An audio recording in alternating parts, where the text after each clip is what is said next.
एक बहुत बड़ा जंगल पार करना था।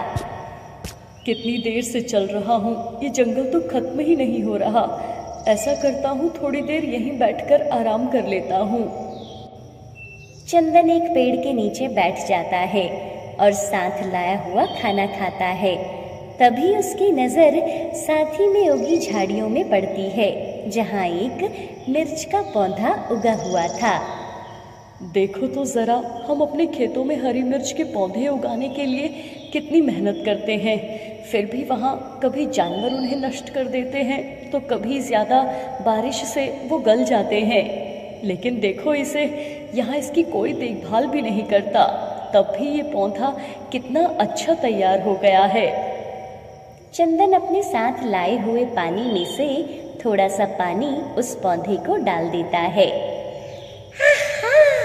आज मेरी प्यास बुझी। चंदन वो आवाज सुनकर डर के पीछे हो जाता है। डरो नहीं मेरे दोस्त, मैं मिर्च का जादुई पौधा हूँ। यहाँ बहुत दिनों से प्यास के मारे मरा जा रहा था। क्या तुम बोल सकते हो? हाँ, मैं बोलने वाला जादुई पौधा हूँ, लेकिन कोई सच्चे मन वाला ही मुझे सुन सकता है। तुम मुझे अपने घर ले चलो। लेकिन मैं तो अपना घर छोड़कर शहर में नौकरी की तलाश में जा रहा हूँ, मैं तुम्हें अपने साथ नहीं ले जा सकता। अरे, एक बार मेरी बात पर विश्वास करो और मुझे अपने साथ अपने घर ले चलो, फिर सब ठीक हो जाएगा। ठीक है, तुम्हारी बात भी मान लेता हूँ। चंदन उस मिर्ची के पौधे को लेकर अपने घर आता है और अपने आंगन में उसे लगा देता है और वो उसे पानी देता है। अगले दिन जब चंदन सोकर उठता है तो उस पेड़ पर बहुत सारी हरी मिर्च आई थी, जिसमें से एक लाल मिर्च थी। अरे, कल तक तो एक भी मिर्च नहीं थी, और देखो आज कितनी सारी मिर्ची आई है, और एक मिर्च तो पककर लाल भी हो गई है। इससे और भी पौधे उग जाएंगे। चंदन जैसे ही उस मिर्च को बीज से तोड़ता है, अरे ये क्या चमक रहा है? ये तो सोने के बीज हैं। क्या सभी मिर्ची में सोने के बीज होंगे? देखूं क्या? चंदन दूसरी हरी मिर्च तोड़ने लगता है। उसी को तोड़ सकते हो। अगर तुमने ज्यादा लालच किया तो मैं एक साधारण मिर्च के पौधे में बदल जाऊंगा, और अगर किसी लालची इंसान ने मुझे उखाड़ और सब मिर्चों के बीज निकालकर उन्हें बेच देता है, जिससे उसको उसकी उम्मीद से भी बढ़कर पैसे मिलते हैं।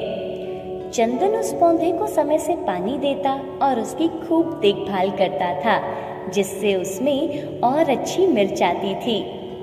कुछ महीनों में वह बहुत अमीर हो गया।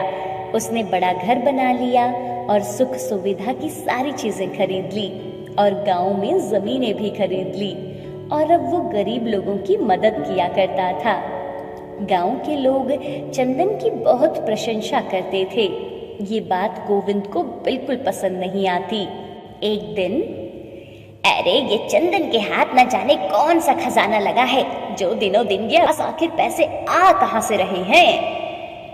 अगले दिन चंदन मिर्च के पौधे से पकी हुई मिर्च तोड़ता है और उसमें से सोने के बीज निकालता है। अच्छा, तो ये राज है, ये लाल मिर्च में से सोने के बीज निकलते हैं, तभी ये गरीब लोगों को पैसे बांटता है। मैं भी कहूँ इस कंगाल के पास आखिर ऐसा कौन सा खजाना आ गया जो ये रंग से राजा बन गया है। अब देखता हूँ ये चंदन कैसे और अमीर बनेगा। गोविंद रात के अंधेरे में सारी लाल मिर्च तोड़ लेता है। अब हर रोज ये लाल मिर्च मैं ही तोड़ूंगा, और वो वहां से जाने लगता है। अरे क्यों ना इस पौधे को ही यहाँ से उखाड़ कर ले जाऊं और इसे अपने घर में कहीं छिपा कर लगा लूंगा। गोविंद जैसे ही उस पौधे को उखाड़ने लगता है, तभी वहां एक सांप आ जाता है और वो उसे डस लेता है।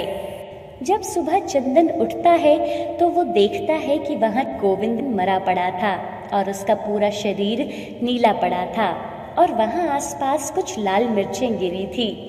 चंदन सब समझ जाता है कि गोविंद ने यहाँ मिर्ची की चोरी करने की कोशिश की है।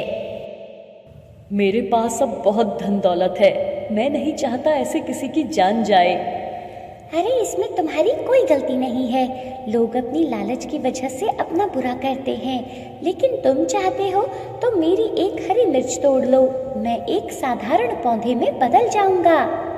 तभी चंदन उस पौधे में से एक हरी मिर्च तोड़ता है और तभी वो जादुई पौधे से साधारण पौधा बन जाता है।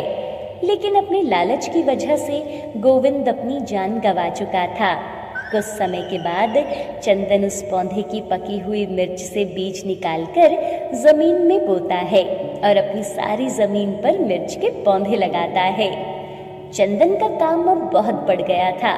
उसने अपने पास बहुत सारे लोगों को काम पर रखा था जो उसके लिए काम करते और चंदन उसके बदले उनको पैसे देता। कुछ समय के बाद चंदन शादी कर लेता है।